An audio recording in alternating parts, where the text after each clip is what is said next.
Assalamualaikum warahmatullahi wabarakatuh. Salam sejahtera bagi kita sekalian.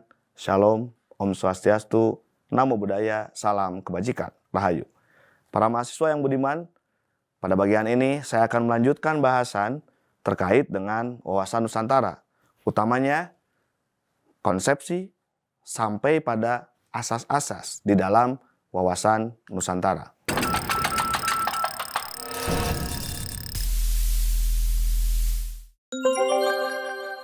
Para mahasiswa semuanya, seperti yang kita tahu, wilayah Indonesia pasca Deklarasi Juanda memiliki luas yang cukup signifikan perubahannya dibandingkan sebelumnya. Ini semua mesti kita jaga dari berbagai ancaman, tantangan, hambatan, dan gangguan, baik dari dalam maupun dari luar. Oleh karena itu, kita mesti memiliki cara pandang yang spesifik dan menyeluruh terhadap bagaimana mengelola wilayah Negara Kesatuan Republik Indonesia. Oleh karena itu, bicara tentang wawasan Nusantara, kita akan membincangkan ragam pandangan mengenai kesatuan politik, bagaimana ekonomi negara, bagaimana sistem sosial budaya yang berkembangnya, hingga bagaimana bidang pertahanan dan keamanan itu bisa kemudian menjadi satu hal yang kita jadikan concern. Secara politis, wawasan Nusantara ini merujuk pada wilayah yang utuh, satu kesatuan yang utuh antara bangsa yang bersatu, yang kemudian dapat dikembangkan dan dilestarikan dan dipertahankan secara terus-menerus untuk kepentingan nasional. Wawasan Nusantara ini merupakan konsepsi yang kemudian dijadikan sebagai geopolitiknya Indonesia.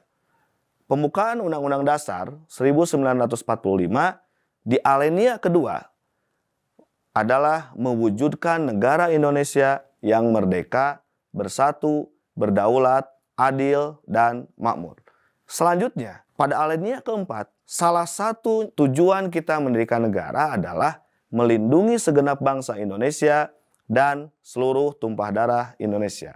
Artinya, konsepsi wawasan Nusantara dijadikan dasar pijak kita untuk melihat bagaimana Indonesia bukan hanya persoalan geografis, tapi termasuk di dalamnya orang-orang yang ada di dalam wilayah Indonesia tersebut.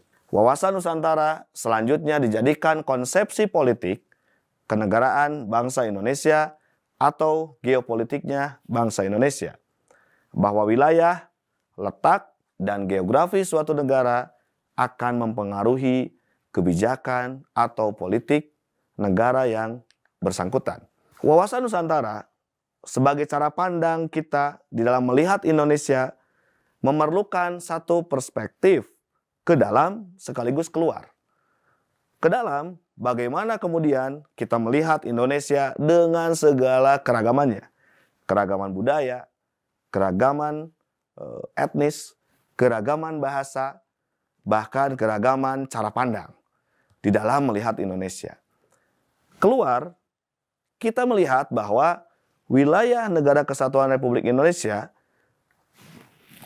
berada di dalam satu wilayah dunia yang memang terdiri dari beberapa negara.